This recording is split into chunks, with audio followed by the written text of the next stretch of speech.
ना तभी कटेंगे, अदरवाइज संभव नहीं है। हेलो, सोच कर देखिए कि दुनिया के हर फील्ड के अंदर जब आप कोई भी काम करते हैं, आपसे सबसे पहले एक चीज पूछी जाती है, कितने पढ़े लिखे हो। जितने हम पढ़े लिखे होते हैं उतनी हमारी औकात नाप के हमें काम दिया जाता है। मैं 10वीं फेल हूं, चपरासी बना दो। मैं इंजीनियर हूं, 15,000 दे दो। मैं डॉक्टर हूं, 50,000 दे दो। मैं साइंटिस्ट हूं, 1 लाख रुपया दे दो। दुनिया के हर फील्ड में हमारी औकात नाप के हमें काम दिया जाता है। ये दुनिया का पहला फील्ड है जहां पर कभी किसी की औकात नहीं नापी जाती। यहां पर एक ही चीज पूछते हैं, एक ही चीज। तू कपड़े पहनता है? आप बोलते हो पहनता हूं। तू हल्दी धनिया मिर्ची खाता है? आप बोलते हो खाता हूं। तो तू आरसीएम का करोड़पति बन सका है? बस यही क्वालिफिकेशन चाहिए हमारे बिजनेस के अंदर। हेलो, मैंने इस बिजनेस के अपने 5 साल के करियर के अंदर रिक्शे वाले को करोड़पति बनते देखा। मैंने अपने इस बिजनेस के 5 साल के करियर के अंदर सब्जी बेचने वाले को करोड़पति बनते देखा। मैंने अपने इस बिजनेस के 5 साल के करियर के अंदर रोड पे चलते आदमी को करोड़पति बनते देखा। मैंने अपने इस बिजनेस के 5 साल के अंदर करोड़पति को करोड़पति बनते देखा।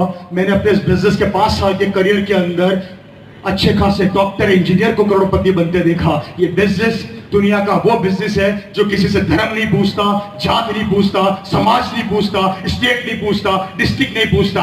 एक ही चीज पूछता है, अगर तू इंसान है और कपड़े पहनता है और हल्दी धनिया मिर्ची खाता है तो यहां पर खड़ा हो सकता है, तेरी जिंदगी बदल सकती है। बस इतनी सी बात पूछता है। ये आपका है। अच्छी खासी सरकारी नौकरी मिल चुकी थी, जिंदगी चल रही थी। एक आदमी ने मेरे पिताजी के ऑफिस में आके बोला, सर ये बिजनेस कर लीजिए। मेरे पिता ने उसको भगाया नहीं, ये बिजनेस को देखा, समझा और मुझे आज भी वो तारीख याद है। 15 अगस्त सन 2000 को ये बिजनेस मेरे पिता ने साइन कर दिया। हेलो,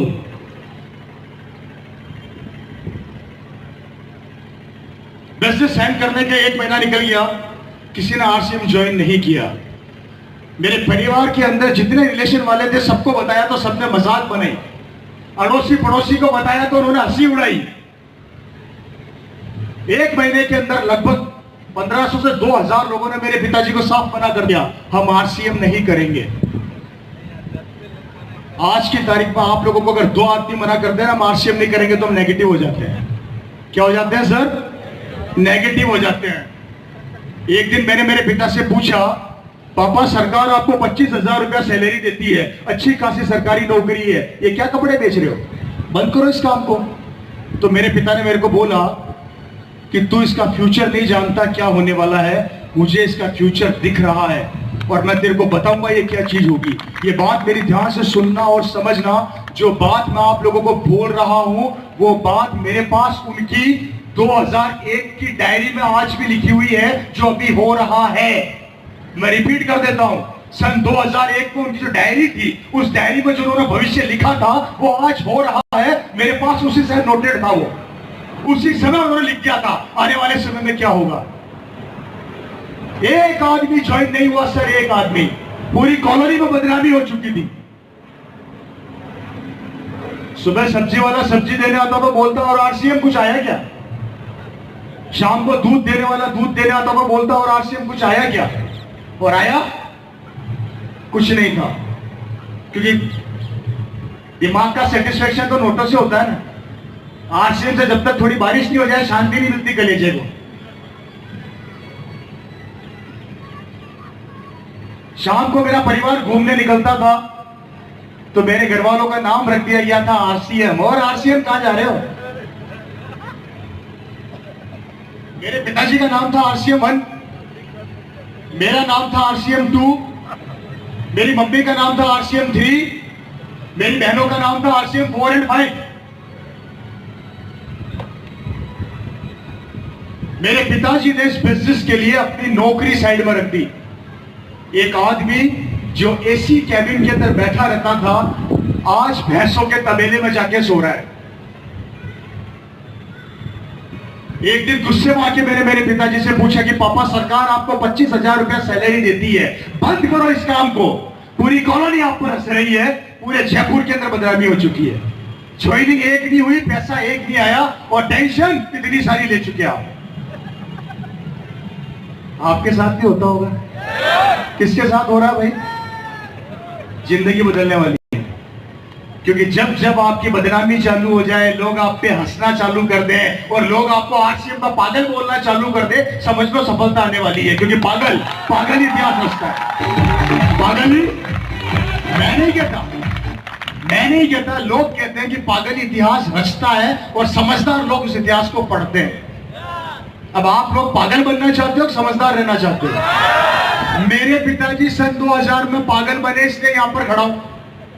लोग मालाएं भी बनाते हैं, फोटो भी खींचते हैं, लोग पीछे भी भागते हैं तो फोन भी करते हैं, लोग मैसेज भी करते हैं तो प्यार भी करते हैं। मेरे पिताजी पागल बने थे सन 2000 में, 2000 में। और मेरे पड़ोसी जो पागल नहीं बने, वो आज भी मोटरसाइकिल पर है, वो आज भी मोटरसाइकिल पर है। तो मुझे बताइए, पागल बनने में समझदारी है, समझदार रहने में समझदारी है?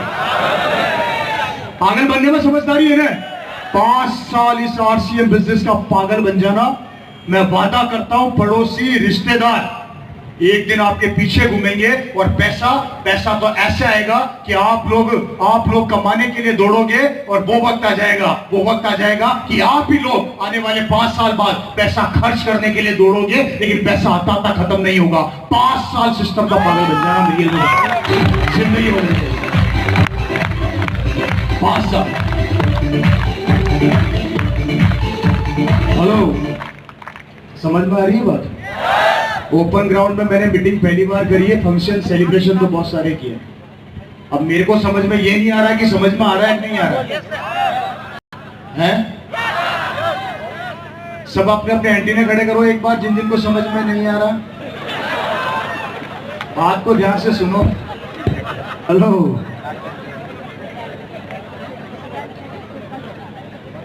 गर्मी लग रही है? 2 महीने निकल गए, किसी ने आरसीएम ज्वाइन नहीं किया। परिवार में बेइज्जती हो चुकी थी, समाज में बेइज्जती हो चुकी थी, गांव के अंदर इज्जत खराब हो चुकी थी, किसी ने इज्जत देना बंद कर दिया, लोगों ने प्यार देना बंद कर दिया, सबने हमें पागल कहा। मेरे पिताजी फिर भी नहीं रुके। एक दिन गुस्से में आके मैंने मेरे पिता से पूछा, सरकार आपको 25,000 रुपया सैलरी पापा दे रही है, छोड़ दो इस काम को। तब मेरे पिता ने मेरे को 2 बातें बोली थी। वो बातें उन्होंने मेरे को बोली थी सन 2001 के अंदर। मैं विजन की बात कर रहा हूं, यहाँ पे सपनों की बात कर रहा हूं, सोच की बात कर रहा हूं। एक शख्स जिसने 15-16 साल पहले इस आरसीएम का भविष्य देखा और उन्होंने मेरे को 16 साल पहले इसका भविष्य बताया था। मेरे घर के कमरे में उन्होंने मुझे बिठाकर कहा था, रवि सुन, मैं बताता हूं तेरे को आज आरसीएम बिजनेस क्यों कर रहा हूं। पहली बात, मेरे पिता ने मुझे कहा था, रवि सरकार मुझे 25,000 रुपया सैलरी देती है। जब बूढ़ा होऊंगा या इस दुनिया से जाऊंगा, मेरी सैलरी महीने की 1 लाख रुपया होगी। आज तेरे को बताता हूं ये आरसीएम बिजनेस क्यों कर रहा हूं। उन्होंने मुझे कहा था, ये आरसीएम बिजनेस मैं मेरे लिए नहीं कर रहा, ये आरसीएम बिजनेस के पीछे मैं पागल तेरे लिए हूं कि कल को अगर मुझे कुछ हो जाता है और मैं इस दुनिया में नहीं रहता, उसके बाद जहां से ये ओपी शर्मा छोड़कर जाएगा, वहां से रवि शर्मा चालू करेगा। ये इस बिजनेस की सबसे बड़ी ताकत है। मेरी बात ध्यान से सुनिए, अपने दिमाग में बिठाइए कि मुझे नहीं पता कि आप लोग अपने बच्चे, अपने परिवार के भविष्य को लेकर कितने सीरियस हो, मुझे ध्यान में नहीं है। लेकिन मेरे पिताजी मेरे भविष्य को लेकर इतने सीरियस थे। उनको दिख रहा था आने वाले समय में काम धंधे रहेंगे नहीं, नौकरियां रहेगी नहीं, तो मेरा बेटा क्या करेगा जब मैं दुनिया से चला जाऊंगा।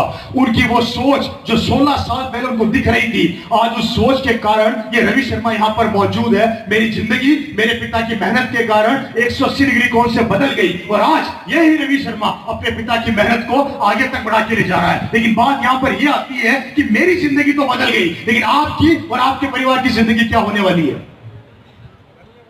कैसे बदलेगी?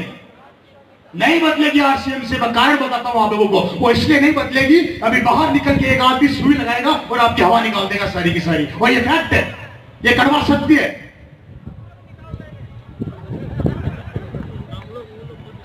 हेलो,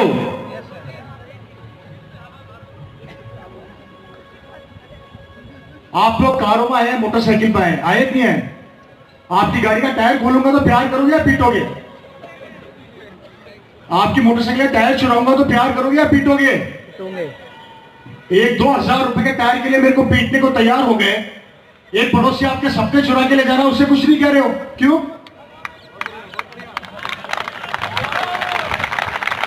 है सर? एक आदमी हमें बोलता है कि तेरा जन्म तो रिक्शा चलाने के लिए हुआ है, तू रिक्शा ही चलाएगा, तो हमारे दिमाग में क्या बैठ जाता है? यस, ये सही कह रहा है, मैं तो रिक्शा वाला ही रहूंगा। बाहर के लोग आपको यह दिखाते हैं, मजबूर करते हैं सोचने के लिए कि तू मजदूर पैदा हुआ था और मजदूर ही मरेगा। और हम लोग यहां पर यह कहते हैं कि तू मजदूर तो पैदा हुआ है लेकिन तू मजदूर नहीं मरेगा, ये हम तेरे से कमिटमेंट करते हैं। तो हमें कहा जाता है हम पागल बनाते हैं। हम आपको आपसे मिलाते हैं, आपकी ताकत से मिलाते हैं, तो हमें कहा जाता है हम पागल बनाते हैं। आपको आपके सपनों से मिलाते हैं तो हमें कहा जाता है हम पागल बनाते हैं। वो लोग आपके सपने चुराते हैं, आपके ख्वाब चुराते हैं, आपकी जिंदगी बर्बाद करते हैं, तो वो समझदार बनाते हैं।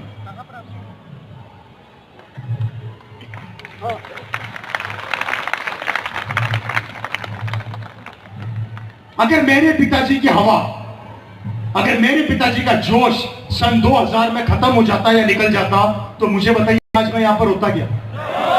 ये आरसीएम का बिजनेस का माहौल होता क्या? क्योंकि दोस्तों हमने वो वक्त देखा जो वक्त आपने नहीं देखा। 48 डिग्री सेल्सियस टेम्परेचर के अंदर ये रवि शर्मा अपनी साइकिल के ऊपर पैडल मारता हुआ कल्पना कार्गो में जाता था, कार्गो से कपड़े की गांठ रिक्शे में रखता था, मेरे घर पे लेके आता था और मेरा पूरा परिवार जमीन पर बैठ के वो 5 पैंटें पैक किया करता था। उस टाइम 5 पैंट का किट आया करता था 1260 रुपए का, कागज का किट, एक ब्लू रंग का किट, उसमें ब्लू रंग की किताब डालता था मैं। और वो किट भी कई बार तो जयपुर में बनते थे तो पिताजी की मोटरसाइकिल के ऊपर, और मोटरसाइकिल कौन सी? Kawasaki 4 stroke champion. उस मोटरसाइकिल के पीछे बैठ के उन किटों को लेके बैठ के घर पे आता था और पिताजी के साथ जमीन पे बैठ के मैं पैक किया करता था। वो दौर अब नहीं है, वो संघर्ष अब नहीं है।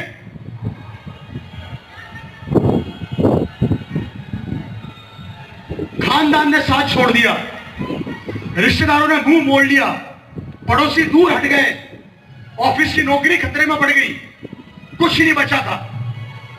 लेकिन एक चीज बची थी और वो थी मेरे पिताजी का जुनून और विश्वास। एक दिन करके दिखाऊंगा चाहे कुछ भी हो जाए, रुकूंगा नहीं। हेलो, चलते रहे चलते रहे चलते रहे, रुके नहीं।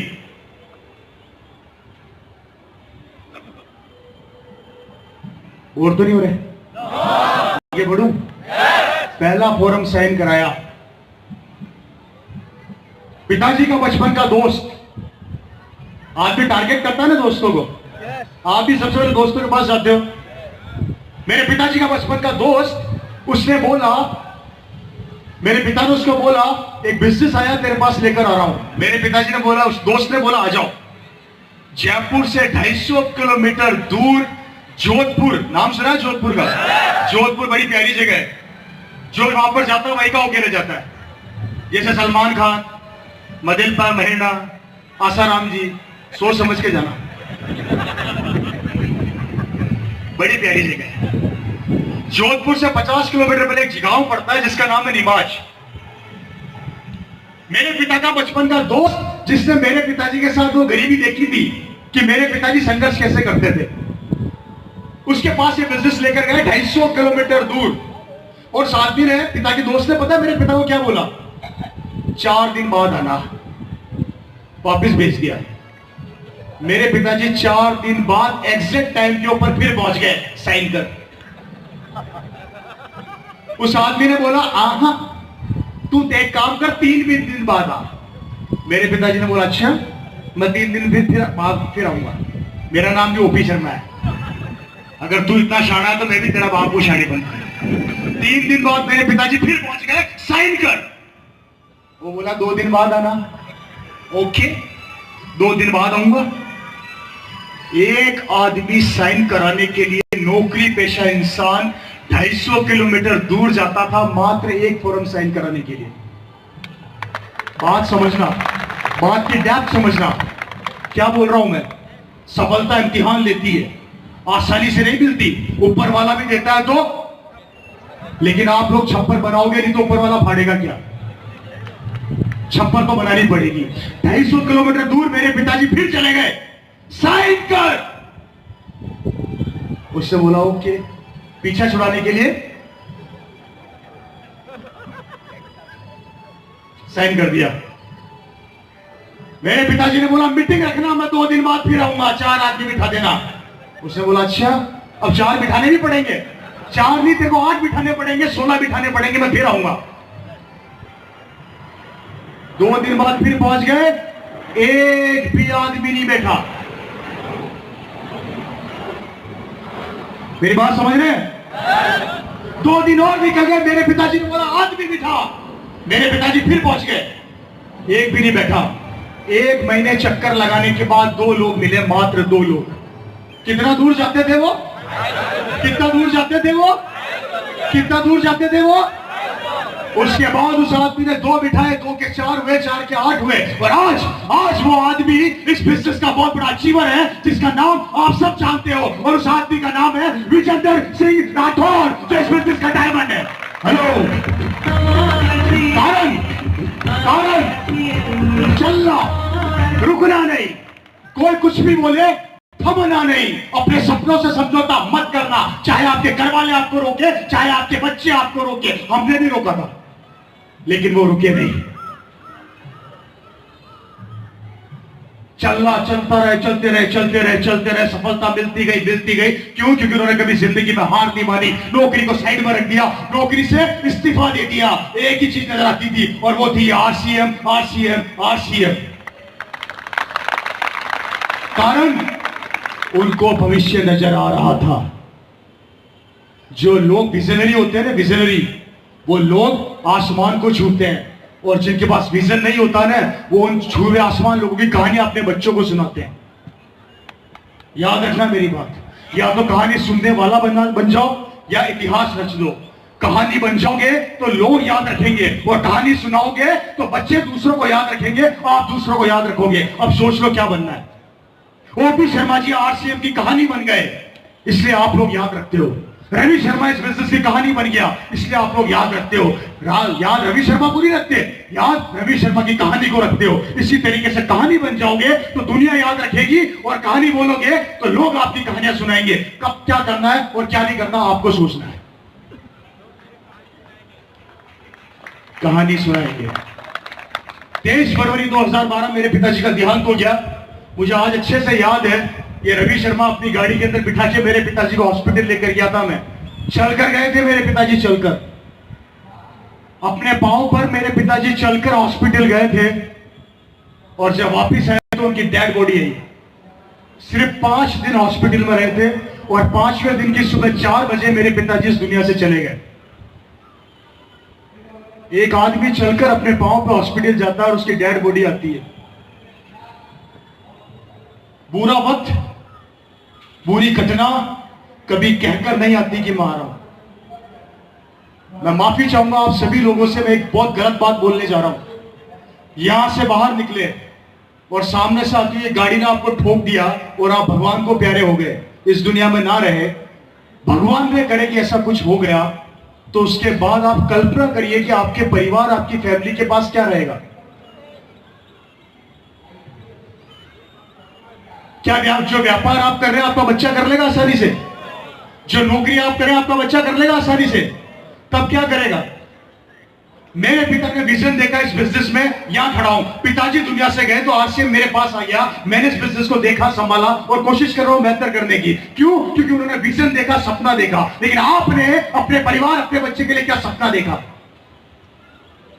500 रुपए का सामान नहीं खरीदा जाता हम लोगों से, लेकिन सपने हमारे बड़े बड़े हैं।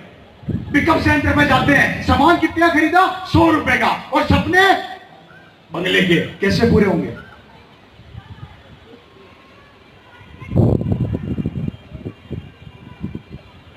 हम किसको धोखा दे रहे हैं? किसको? आरसीएम को। पटना में आरसीएम नहीं चलेगी तो क्या हिंदुस्तान में नहीं चलेगी क्या? तो फिर हम धोखा किसको दे रहे हैं? क्यों दे रहे हैं?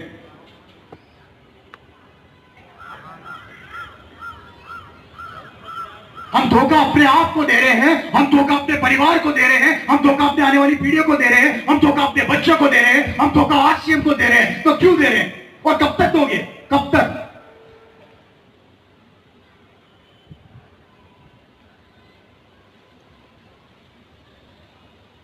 परिवर्तन कौन करता है?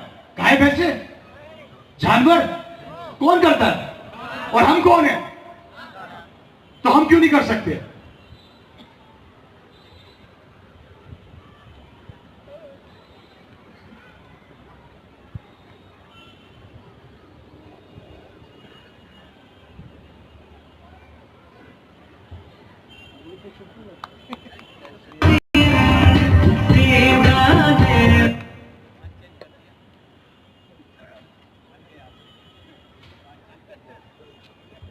हेलो, इतना सन्नाटा क्यों है भाई?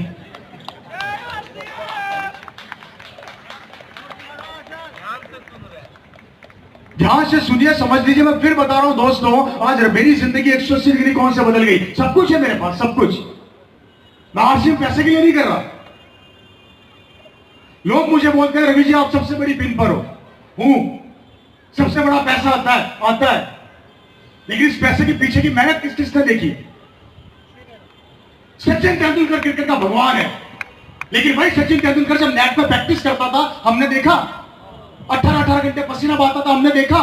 हमने सिर्फ भगवान देखा सचिन तेंदुलकर का। उस भगवान ने कितनी मेहनत करी है भगवान बनने के लिए, वो हमने देखी नहीं? देखी, वो मेहनत देखी है। पहली सीढ़ी नहीं चढ़ोगे तो आसमान नहीं छू सकते। पहली सीढ़ी चढ़ना सीखो, अपने आप को प्रिपेयर करिए। मैं कर सकता हूं, मैं कर सकता हूं, मैं कर सकता हूं, चाहे कोई भी रोके और कोई मेरे बीच में आए। अब मैं रुकने वाला नहीं हूं, मैं थमने वाला नहीं हूं। मुझे बनना है, मुझे करना है, मुझे आगे बढ़ना है। जुनून पैदा करना पड़ेगा, लाना पड़ेगा वो जोश। निकाल देना अपने दिमाग से गलतफहमी, निकाल देना अपने दिमाग से ये गलतफहमी कि मैं दुनिया का सबसे सिक्योर आदमी हूं। गलतफहमी में जी रहे हो।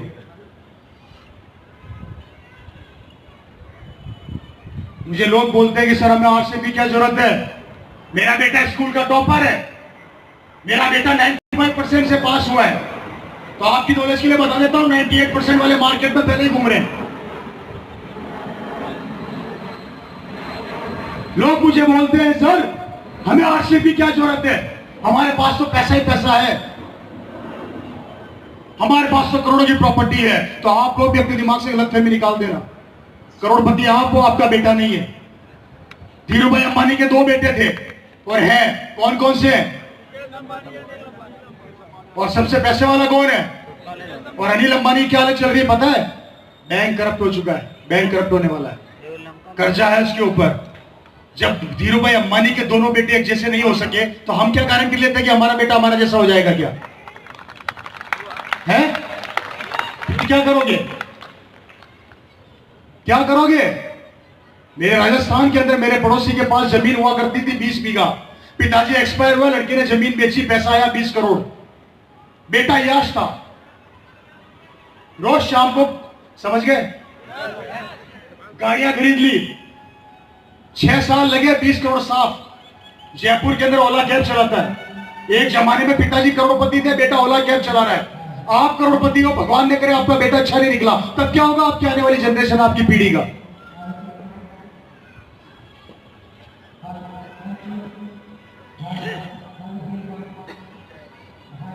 मत करो आरसीएम, करोगे क्या?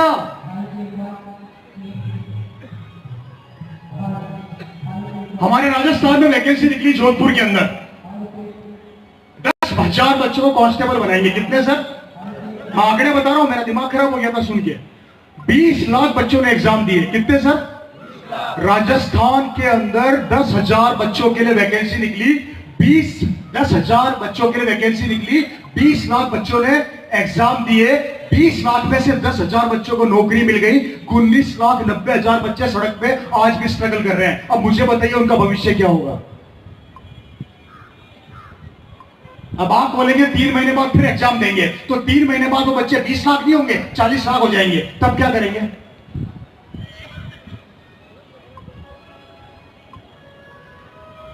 सरकारी नौकरियां बची नहीं, सरकार एक, हम अनेक। प्राइवेट सेक्टर में नौकरी चाहिए तो आपका भाई पहले तैयार है। अगर आप 20%, 90% से पास हो रहे तो 95 वाला आगे खड़ा है। आप 95 से हो रहे तो 98 वाला खड़ा है। प्राइवेट सेक्टर में कंपटीशन के ऊपर नौकरियां मिलती है, गवर्नमेंट की नौकरियां बची नहीं है, व्यापार करने के लिए पैसा बचा नहीं है, काम धंधे बचे नहीं है, कंपटीशन बढ़ता जा रहा है, दुनिया डिजिटल होती जा रही है, मशीनें कब्जा करती जा रही है, आदमी बेरोजगार होता जा रहा है। भविष्य में करोगे क्या? 20 साल पहले एक आदमी डाकिया चिट्ठी बांटता था, जब से व्हाट्सएप ईमेल आई है डाकिया की छुट्टी हो गई। 20 साल पहले एक आदमी बैंक में नौकरी करता था, एटीएम मशीन आई, बैंकर की छुट्टी हो गई। 20 साल पहले एक आदमी एसटीडी की दुकान खोल के खर्चा चलाता था, जब से आपकी जेब में मोबाइल आया एसटीडी की दुकानें बंद हो गई। 20 साल पहले एक आदमी इंश्योरेंस करता था, आदमियों का गाय भैंस कुत्तों का, जब से इंश्योरेंस ऑनलाइन होने लग गए इंश्योरेंस करने वाली दुकानें बंद हो गई। आने वाले समय के अंदर सीए चार्टर्ड अकाउंटेंट बेरोजगार होने वाले हैं, क्योंकि सीए की सारी आईटीआर ऑनलाइन भरेगी। ऑटोमेटिक ट्रक चलने वाले हैं, ऑटोमेटिक कारें आने वाली है, ड्राइवर बेरोजगार होने वाले हैं, ऑपरेशन मशीनें करेगी, डॉक्टर बेरोजगार होने वाले हैं, बिल्डिंगे कंप्यूटर बनाएंगे, इंजीनियर बेरोजगार होने वाले हैं, रेलें ऑटोमेटिक चलेगी, रेलों के ड्राइवर बेरोजगार होने वाले हैं। जैसे जैसे टेक्नोलॉजी आती जा रही है वैसे वैसे हम बेरोजगार होते जा रहे हैं, क्योंकि हर चीजें अगर मशीनें कंप्यूटर और लैपटॉप करने लग जाएगी तो आप और मैं क्या करेंगे? मत करो, मैं आरसीएम की बात नहीं कर रहा, मुझे तो आप बताओ क्या करोगे? निकाल दो आरसीएम को बाहर।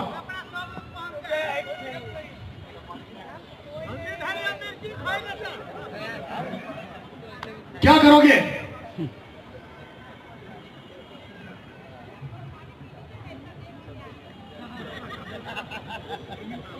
मैडम को मेरी पानी की टेंशन हो रही है, मैडम न्यूट्रीचार्ज खाता हूँ, टेंशन ना लीजिए, और आप जैसा आशीर्वाद है तो चलता रहेगा मामला।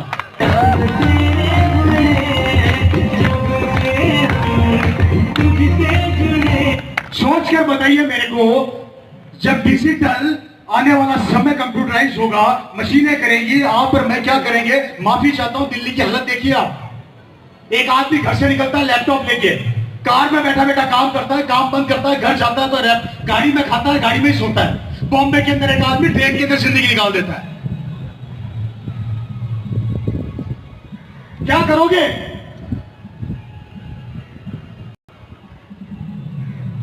बेचारा एक फोटोग्राफर फोटो खींचता था, ये मोबाइल में जब से फोटो लगी है ना, बेचारे की दुकानें बंद हो गई, कोटक कैमरे बंद हो गए, खत्म कर दी रोजी रोटी।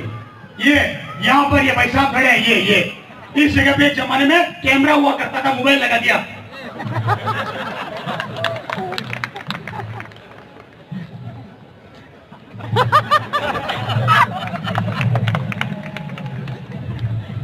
और माफी चाहता हूं, आप सब लोगों को बता देता हूं, भविष्य ऐसा वक्त आने वाला है, हमारा बच्चा सड़क पे खड़ा होकर भीख मांगेगा तो भीख नहीं मिलेगी, क्योंकि आने वाले समय में एक कंपनी हिंदुस्तान के अंदर रोबोट लाने वाली है भीख मांगने के लिए।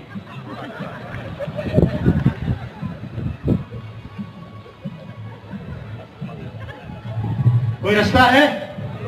और हम चिल्ला चिल्ला के बोल रहे हैं दुकान बदल ले, दुकान बदल ले, दुकान बदल ले, तेरी जिंदगी बदल जाएगी। हमारी समझ में नहीं आती, पड़ोसी बोलेगा उसकी समझ में आ जाएगी।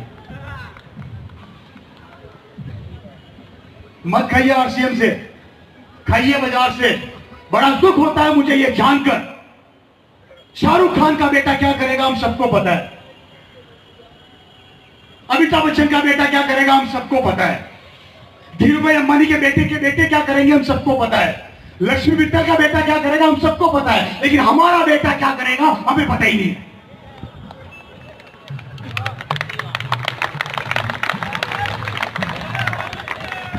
शाहरुख खान के पास कौन सी गाड़ी है हम सबको पता है, धीरूभाई अंबानी की शादी में कितना पैसा खर्च हुआ हम सब हिसाब लगाते हैं,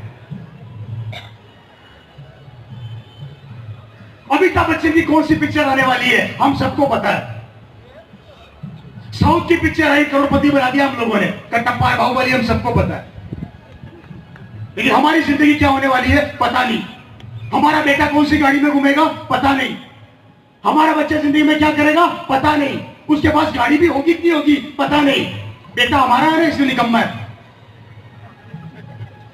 उनका बेटा तो स्टार है। कब तक दूसरों की जिंदगी का पता रखोगे? कब तक? आपके क्षेत्र में कौन सी सरकार आने वाली है? 5-5 घंटे बैठ के चर्चा कर लेते हो। सरकार वहां आने वाली है, आपको क्या मिला? लेकिन 6-6, 7-7 घंटे चर्चाएं करते हो बैठ के। समय किसका खत्म कर रहे हो? सरकार का या हमारा खुद का? क्यों कर रहे हैं सर? राजनीति में चर्चा करना गलत बात नहीं है, लेकिन उसको सब्जेक्ट को उठाना और लंबा खींचना गलत बात है। 6-6, 7-7 घंटे हम लोग टाइम को किल करते हैं, इन्वेस्ट नहीं करते। किसके साथ खिलवाड़ कर रहे हैं? सरकार कोई सी भी आ जाए, लेकिन हमारे बच्चे को तो काम तभी मिलेगा जब सरकार के अंदर वैकेंसी होगी और साथ में हमारे बच्चे के पास एजुकेशन होगी, अदरवाइज कुछ नहीं मिलने वाला। लेकिन ये आरसी बिजनेस आपके बच्चे को गले लगाएगा और बोलेगा लिया तेरे बेटे को, बेरोजगार है तो भी मैं गले लगाने को तैयार हूं, आने दे आने दे आने दे आने दे।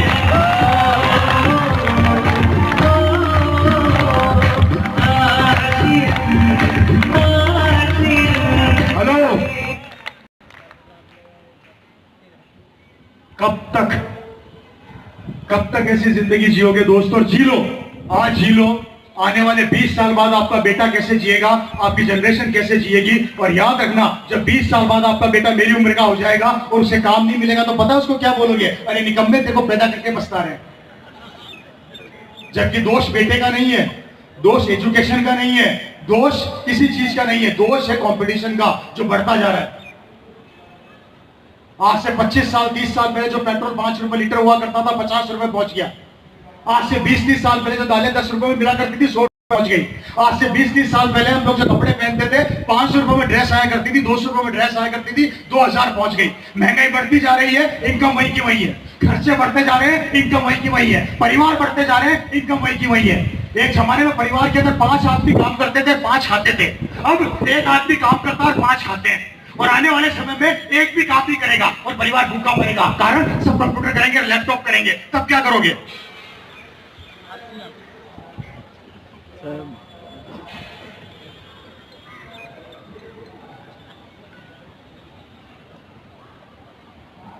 कमाल हो गया। जिंदगी आपकी, भविष्य आपका, बच्चे आपके, पीढ़ी आपकी, आपको पता ही नहीं है।